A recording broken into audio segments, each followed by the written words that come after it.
ሰላም ጤና ይስጥልኝ የተከበራችሁ ተመልካቾቻችን፣ ይህ ቪዲዮ የጽዮን ከተማ ሰራዊት የኢየሱስ ክርስቶስ ወንጌል አገልግሎት ቤተክርስቲያን በዛይን ሲቲ ዩቲዩብ ቻናላቸው ላይ ከነሐሴ 1 እስከ ነሐሴ 30 ድረስ ያቀረቡት የቀጥታ ስርጭት ፕሮግራም ላይ የተወሰደ መሆኑን እገልጻለሁ።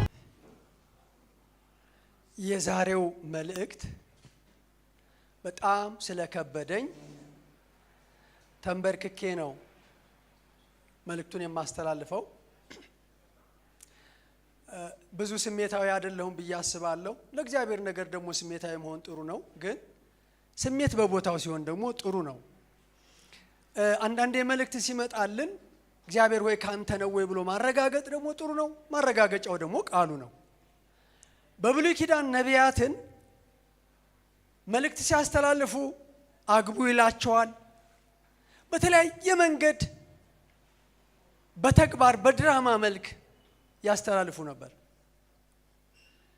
በአዲስ ኪዳን መንበርከክ መጽሐፍ ቅዱሳዊ እንደሆነ በጳውሎስ መንበርከክ እግዚአብሔር አረጋገጠልኝ።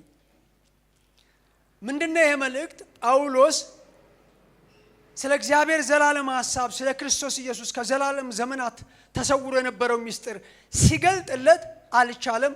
ጳውሎስ ተንበረከከ። ማረጋገጥ ትችላላችሁ። ኤፌሶን ምዕራፍ 3 ቁጥር 14 ላይ እንዲህ ይላል፣ በሰማይና በምድር ያለ አባትነት ከሚሰየምበት ከአብ ፊት እንበረከካለሁ። ዳኞች ይሰየማሉ እና ምን አለ? በሰማይና በምድር ያለ አባትነት ከሚሰየምበት ከአብ ፊት እንበረከካለሁ አለ። እኔም የተንበረከኩት በሰማይና በምድር ባለ በእግዚአብሔር ፊት ነው። ሌላ ለምንድን ነው የምንበረከከው? ፊልጵስዩስ ምዕራፍ 2 ላይ ይመስለኛል ጌታ ኢየሱስ እስከ መስቀል ሞት ታዘዘ። ከእግዚአብሔር ጋር መተካከል እንደ መቀማት ነገር አልቆጠረውም ይልና ለመስቀል ሞት ታዘዘ ይልና በዚህ ምክንያት በሰማይና በምድር ከምድር በታች ያሉት ሁሉ ለዚህ ስም ይንበረከኩ ዘንድ ይላል። እኛ የምንበረከከው ለኢየሱስ ስም ነው። ክብር ለኢየሱስ ይሁን። ምንድነው ይሄ ጳውሎስን ያንበረከከው መልእክት? ከዘላለም እስከ ዘላለም ክብር ለኢየሱስ ይሁን። በጥያቄ ነው የምጀምረው።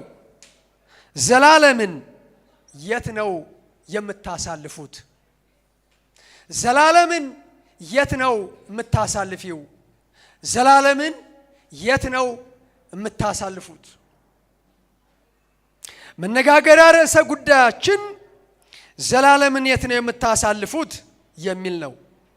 የመጽሐፍ ቅዱስ ምንባብ ክፍሉን የምታገኙት ወዴት ትሄዳለህ በሚለው በዮሐንስ ወንጌል ምዕራፍ 16 ቁጥር 5 ላይ ነው። ኢየሱስ ይህንን ዓለም ትቶ የሚሄድበት ጊዜው እንደተቃረበ ሊሄድ እንደሆነ ለደቀ መዛሙርቱ ነግሯቸው ነበር። ይሁንና ከመካከላቸው አንዳቸውም ግን ወዴት እንደሚሄድ አልጠየቁትም። በጣም የሚገርመው ማንም ሊጠይቀው ያልደፈረ ጥያቄ ይሄ ጥያቄ ነው። ባለመጠየቃቸውም ገስጿቸው ነበር።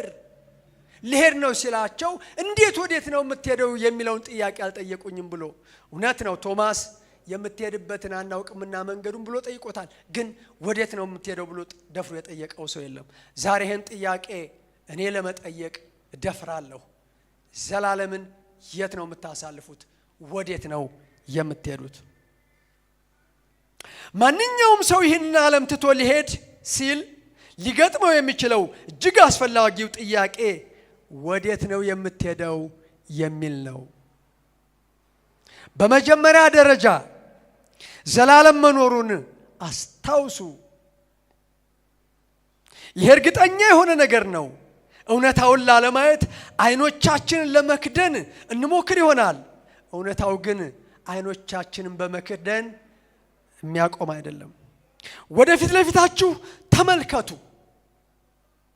5 10 20 30 40 50 ዓመታትን ትኖሩ ይሆናል።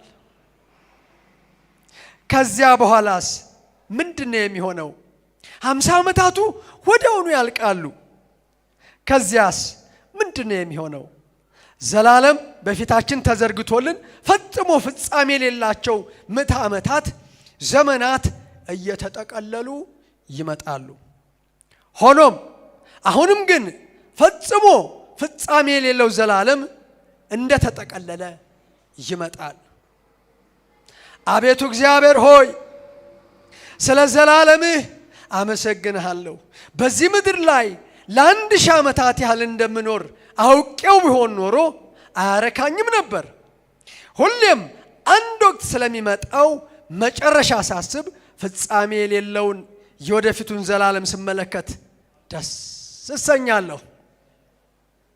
ዘላለም አለ ወዳጄ። እኔ በግሌ በብዙ መከራ ውስጥ አልፋለሁ። በዚህ መከራ ውስጥ ሳልፍ ግን ዘላለምን ሳስብ እጽናናለሁ። በሁለተኛ ደረጃ ያንን ዘላለም የምትኖሩበት የሆነ ቦታ መኖሩን አስታውሱ። አንደኛ ዘላለም እንዳለ አስታውሱ። ሁለተኛ ያን ዘላለም የምትኖሩበት የሆነ ቦታ መኖሩን አስታውሱ።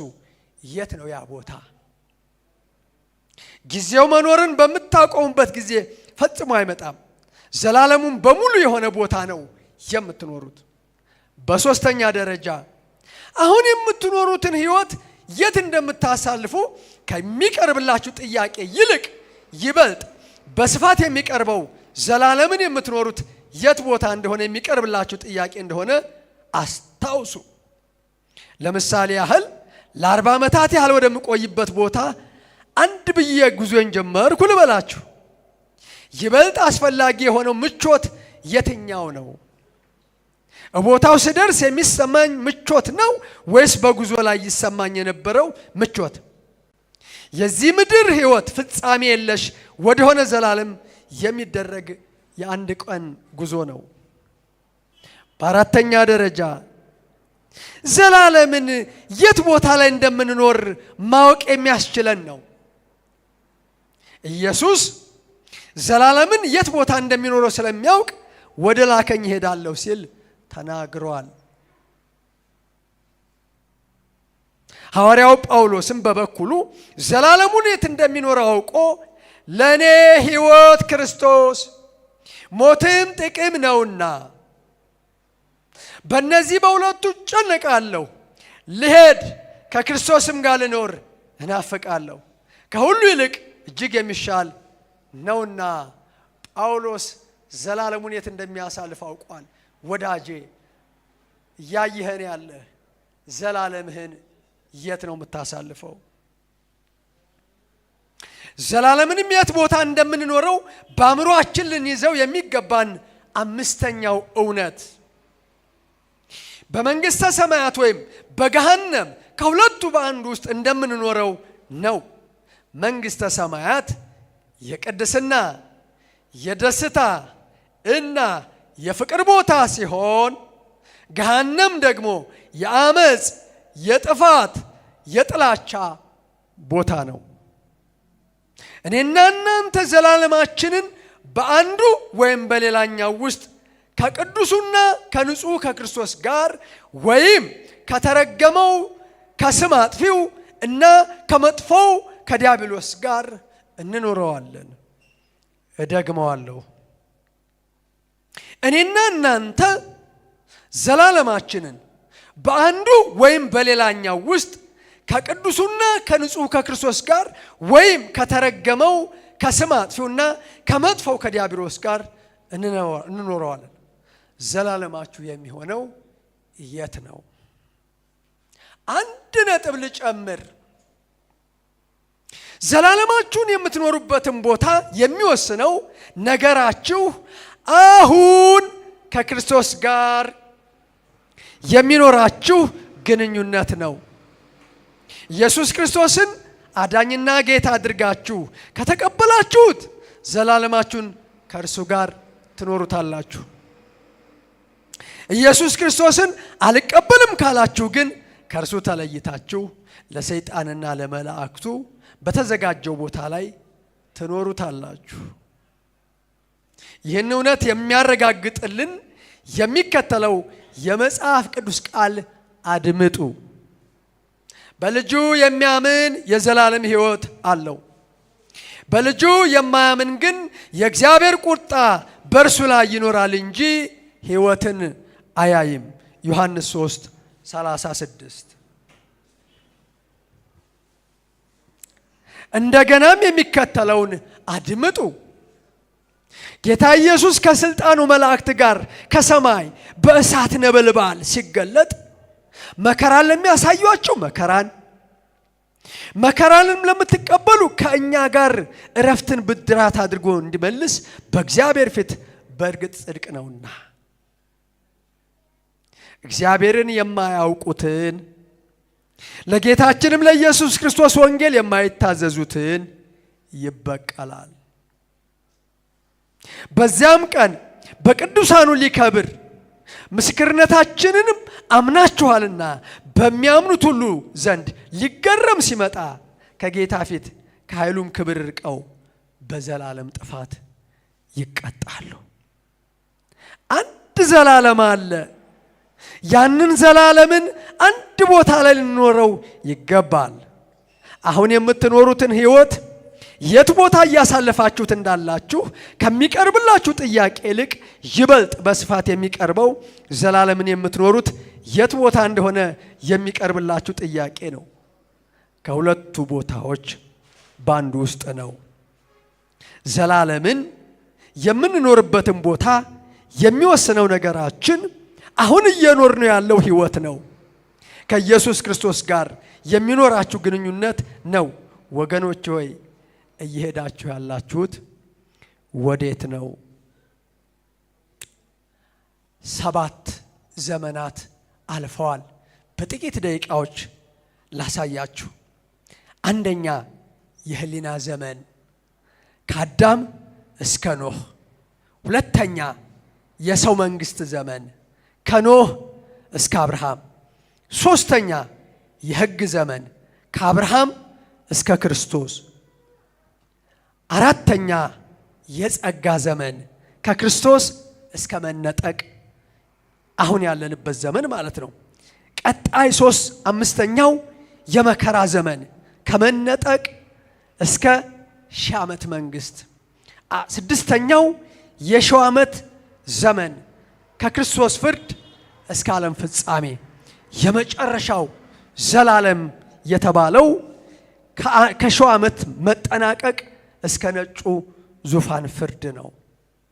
ወዳጄ ሁለቱን ቦታዎች ልናገርና መልእክቴን ላብቃ። መንግስተ ሰማይ የእግዚአብሔር መኖሪያ ነው። ቅዱሳን መላእክት እግዚአብሔርን እያመለኩ የሚኖሩበት መንግስተ ሰማይ የዳኑ ቅዱሳን መኖሪያ፣ መንግስተ ሰማይ ገነት ማለት ነው። መንግስተ ሰማይ አዲስ ሰማይና አዲስ ምድር ነው። መንግስተ ሰማይ የደስታ የሰላም የእርቅና የረፍት ቦታ ነው። የክርስቶስ ኢየሱስ የሆኑት ትንሣኤ፣ መነጠቅ፣ ክርስቶስን በደመና መቀበል ነው።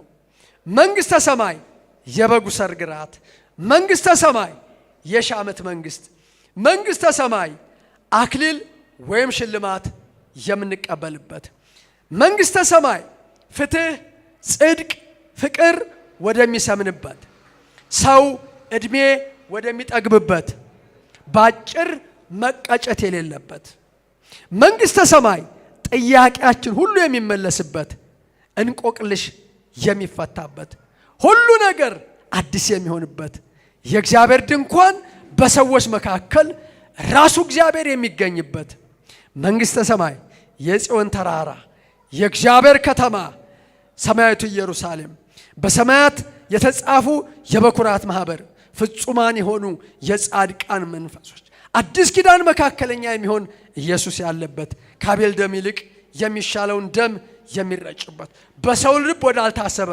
በሰውም ወዳልታሰበ የሰው ዓይን ያላየው የሰው ልብ ያልሰማው የሰው ጆሮ ያልሰማው የተባለበት። ወዳጄ ዛሬ ተንበርክኬ የምለምንህ ዓለም መስማት ያለበት መልእክት፣ ዘላለምህን የት ነው የምታሳልፈው? አሁን ባነበብኩልህ አንተም በምታነበው በመንግስተ ሰማያት ወይስ በገሃነም እሳት? የመጨረሻውን ገሃነም እሳት ምን እንደሆነ በቋንቋ ሊገለጽ ባይችልም ግን ላስታውስህ። ገሃነም እሳት ወይም ሲኦል ማለት የእሳት ባህር ነው። የዘላለም እሳት ነው። የዘላለም ቅጣት ነው። ልቅሶና ጥርስ ማፋጨት ነው። የሚባላ እሳት ነው። ተራሮችን በላያችን ውደቁብን፣ ኮረብቶችንም ሰውሩን የሚባልበት ነው። ወዳጄ ሞትን ፈልገህ የማታገኝበት ሞት የሚሸሽበት ነው ገሃነም እሳት። እረፍት ጉስቁልና ነው። ፍዳ ሐሳር ጉስቁልና ነው። እሳቱ የማይጠፋበት ትሉ የማያንቀላፋበት ነው። የዘላለም ጉስቁልናና እረፍት ነው። ወዳጄ ዘላለምህን በዚህ ለምን ታሳልፋለህ? ዘላለምህን የት ነው የምታሳልፈው? መልእክቱ ገብቶኛል የምትይ እህቴ፣ መልእክቱ ገብቶኛል የምትል ወዳጄ፣ ቀልድ አይደለም። መጽሐፍ ቅዱስ የሚናገረው ነው። ክርስቶስ ኢየሱስ ለሰው ልጆች መከራ የተቀበለው ከዚህ ገሃነም እሳት እንድንድን ነው። ከፊት ዘላለም አለ። 1 ዓመት፣ 20 ዓመት፣ 30 ዓመት፣ 40 ዓመት አይደለም። ጸልያለን።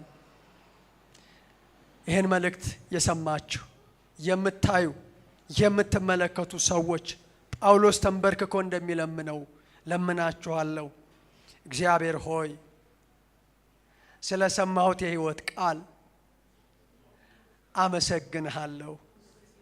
ዘላለም የሚባል ማለቂያ የሌለው ወሰን የሌለው ዘመናት አሉ። መንግሥተ ሰማይ ይባላል። ዘላለሜን ማሳለፍ የምፈልገው በመንግሥተ ሰማይ ነው። ዘላለሜን በገሃነም እሳት ማሳለፍ አልፈልግም።